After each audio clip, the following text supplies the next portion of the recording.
Hi everybody, welcome to another episode of Off the Shelf. Today we are going to be talking about friendship, BFFs. Lots of books explore romantic love, not as many delve deep into friendship. The ones that do often focus on female friendships, and that's great, absolutely, not knocking that. But that's not the only type of friendship there is, right? Obviously men can have friends too, it's okay. And then there's other forms that friendship takes, whether it's intergenerational or what have you. So I have picked a selection of books that portray different types of friendship, and let's get started. First up is The Essex Serpent by Sarah Perry. And this one is a historical. It is set in 1893, and it moves between Essex and London. And the main character is a new widow, and she's pretty relieved about that, honestly, because she did not have a great marriage. So her husband has died, and now she needs to figure out what to do with her life. She and her son and her son's nanny, who is a dear friend of hers, go from London to Essex, but there's rumors of this Essex Serpent, and she's determined to figure out what's going on with that. In the process, she comes across a preacher, a vicar, perhaps because it's in England. Anyway, they meet, they form a bond, because he also is determined to prove that the Essex Serpent is not real. He has a different motivation than she does, but still, he's gonna work with her. They're gonna prove this wrong. And so in the midst of all of this, it is exploring the relationships between the characters, the different types of love that evolve between them. So, the friendship between the two women, the love the mother has for her son, the friendship and partnership between the woman and the man. It's all being explored in the midst of this search for this possibly mythical, magical serpent. So if that sounds interesting to you, check this one out. Got another serpent for you here. This is The Serpent King by Jeff Zatner. This is a YA, and it follows Dill, who is the son of a Pentecostal preacher. So he's had a little bit of a rough life, honestly, with his father being as vocally devout, I guess is a nice way to put it. At school, he is teased and whatever because of his father's actions, and he feels very much like an outcast. He has these two other friends that together, the three of them are this little sort of outcast group, and this explores their changing friendship and how events in their lives alter the relationships between the three of them. So Jeff Zatner's a wonderful YA author. If you haven't read him, you absolutely should. This book is well worth your time. Then we're moving on to The Brilliant Life of Eudora Honeysett by Annie Lyons. And this book is about Eudora Honeysett. She is 85. She's 85, and she's decided she's done with life. She's over it. Everything's, gone to hell in a handbasket, basically. So she wants to control how it all ends. She's not leaving it up to chance. She calls a clinic in Switzerland and gets the ball rolling on her final plans. Then she meets this 10-year-old neighbor of hers, and they form a bond, and along with another neighbor, an older gentleman, they start having afternoon tea and going out for pizza, and they really develop this close friendship that has Eudora starting to wonder if she's really ready to end it all after all. So I love that this shows that you can have that type of meaningful relationship, friendship between people of such different ages and experiences, and they both bring something to the relationship, right? So this enthusiasm for life and vitality that the 10-year-old has is waking Eudora up, but Eudora's bringing all of her wisdom and her long life experiences to her 10-year-old friend. So this is a delightful book. I absolutely recommend it. Check it out. This one is brand new, so I haven't read it yet. This is Serena Singh Flips the Script by Sonia Lawley, and it looks like a romance, but it is about this woman, Serena, who isn't looking for romance. She doesn't understand why everyone can't just let her be happy being herself and being alone. Like, you don't have to find your other half, right? And she's completely fine with that. But in all of her attempts to climb the ladder at work and to prove that she doesn't need romantic love, she's kind of pushed everyone away.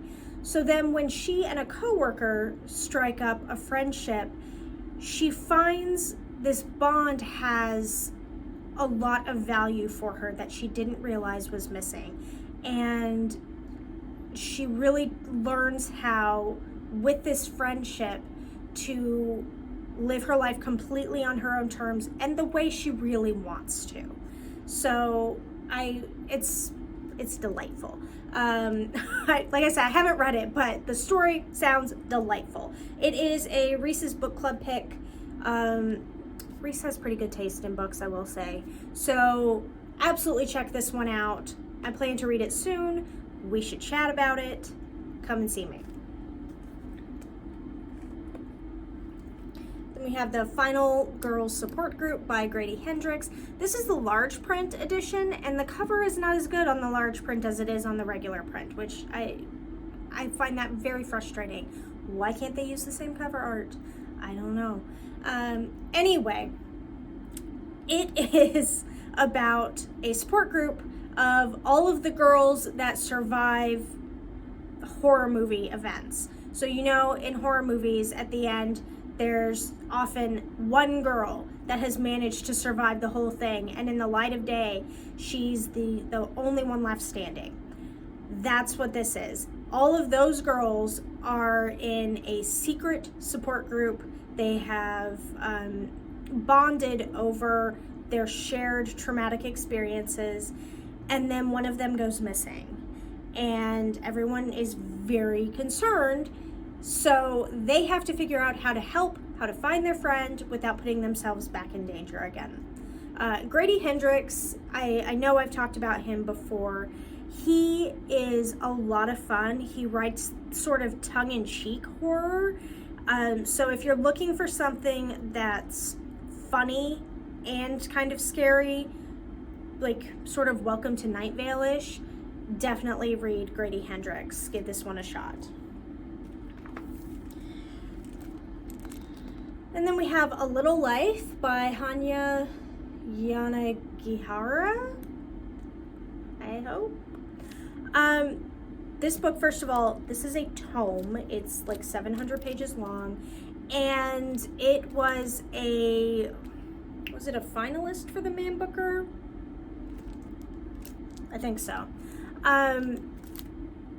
It follows a group of male friends from college through into adult life, and you learn about each of the men separately, but then one man, Jude, is sort of the center of the group, and he kind of holds them all together, and he has a very traumatic past, and they find over the decades that their challenge as a group of friends is really to help him, because he's centered this group for so long, and he really is the one that needs their help. It, by all accounts, I have not read it because, I mean, look at this cover. Does that, I like happy books, y'all. This one's not for me.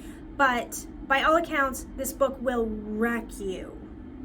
I mean that in a good way. Obviously, sometimes you want to read something like that. I generally don't, but lots of people do. This book is going to wreck you. And it, as I said, was a finalist for, I think it was the Man Booker Award. It was very, very well received by critics. I absolutely suggest that if that's the sort of book that you are interested in, that you read this one, because it got a lot of love when it came out. But I just can't do it, y'all. He looks like he's in too much pain, and I like my books to end happy. This is another one that I don't think ends super happy. This is Conversations with Friends by Sally Rooney, and this is basically about what happens when you have two friends and then another friend is introduced, and that person has insidious intent. So these two women went to college together. They're very good friends. For a time they were lovers in school, and they're very close. And then one of them meets an older woman, and she and her husband both are sort of introduced into their orbit. They're introduced into this couple's orbit, and things start to fall apart. It's, you know, that's sort of a familiar story, but I'm kind of nosy, so I want to read stories like that. I want to see how things fall apart, right? If that's something that you're interested in, Sally Rooney is a great author. I absolutely suggest that you check this out if that sounds up your alley, or any of her other books. Like I said, she's a really great author, so give that one a read. We got a little fantasy here for you, sorta. This is The Familiars by Stacey Hall, and it is about a young woman in 1612, and she is pregnant again. She hasn't successfully given birth to a living child yet. Her husband is very, very impatiently awaiting an heir. And then she finds a letter that says that she's not going to live through another birth, and she freaks out. So she goes and finds this midwife, and the midwife is like, it's okay, I'm gonna help you, it's gonna be fine. And then the midwife is accused of witchcraft, and she has to figure out how to save this woman who is now her friend from being, you know, convicted of witchcraft and probably hanged. So if you like historicals, if you like things with witches, I'm all about the witches, then absolutely give this one a go. I haven't read this one yet, but it's on my list. I really want to. And then we have Girls Burn Brighter by Shobha Rao. And this is about two girls in India who meet when one girl's father hires the other one to help in their weaving business. They weave silk. And then something horrific happens, and the girl who was hired runs off. She's gone. The other girl, who prior to becoming friends had thought that, you know, like all hope was lost, everything was over because her mother had died, and she just had been very depressed. She has to set out to find out what happened to her friend, and it's very dangerous. She's got to, you know, go into India's underworld, and it's, she wasn't well to do, but this is way more than she was prepared for. But this is her best friend. She has to go and try to save her. So if you're looking for a book set in India, if you're looking for something kind of like that, absolutely give this one a shot. See what I tell you? So many of them are about girls, right? I have one more that's not. This is Of Mice and Men by John Steinbeck, which is a very short book. If you did not read this book in high school, which I didn't. I read it after high school because I felt like I had missed it somehow. But if you didn't read this book in high school, it follows two men, George and Lenny, and they are itinerant workers, farm workers, laborers, and they travel around trying to, keep themselves fed, make a little bit of money, and they have a dream of having their own place with chickens and rabbits and whatever.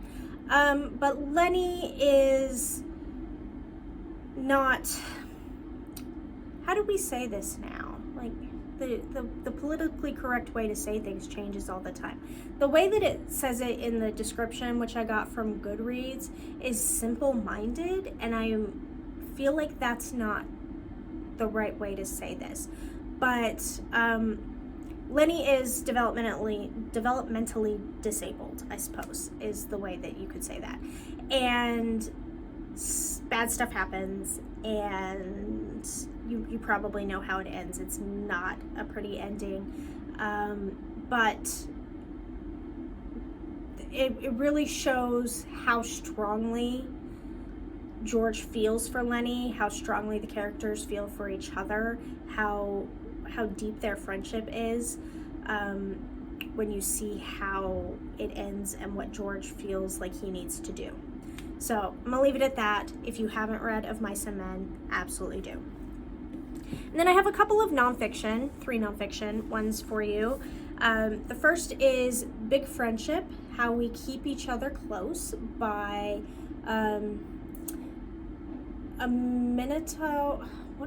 oh my gosh, everybody's names today. Aminatou Sow and Anne Friedman. I am probably butchering that. Not the Anne Friedman, I think I did that one right.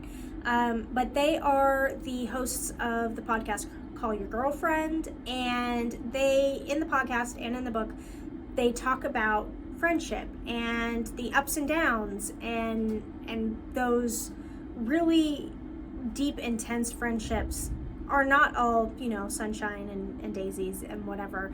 They have their ups and downs. And this book in particular, they explore their first 10 years of friendship.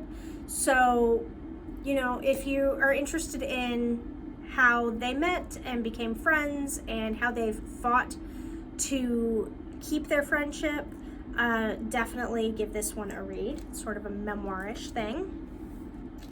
Then we have Text Me When You Get Home, The Evolution and Triumph of Modern Female Friendship by Kayleen Schaefer. And she sets out to explore female friendships. And so she does some historical research. She interviews a bunch of people about their female friendships. And then there's some of her own experiences in there too. Because if you look at media over time, the types of female friendships that are portrayed and maybe glorified change, right? So you've got the cliquey mean girls in the late 80s and into the 90s. You've got the sort of Sex in the City thing in the 90s into the 2000s.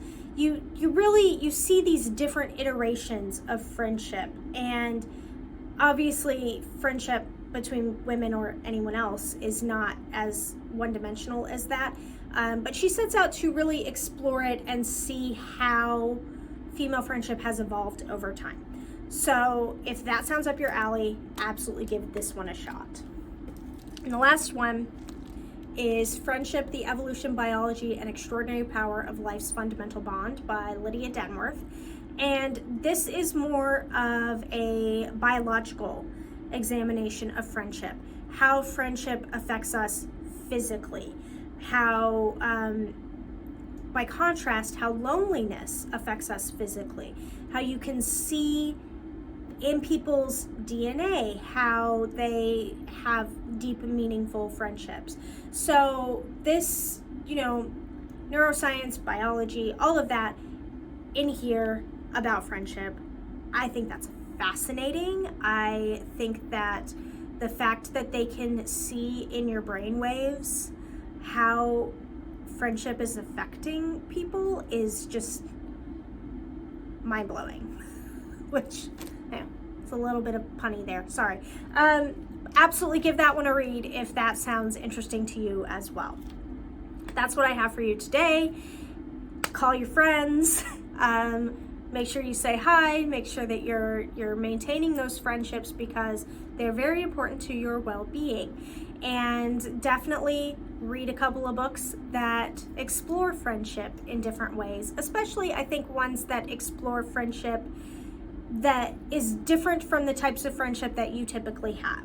So if you're a woman, maybe explore some books that take a look at male friendship, because I think that while the feelings themselves are the same, they are different in function, right?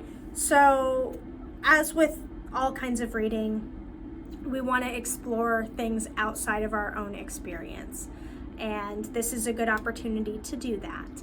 If you would like other book recommendations, you can always send us a personalized recommendation request form through the website. Tell us a little bit about what you like, what you're looking for, and we will respond back with some things that we hope you'll enjoy. Until next time, happy reading.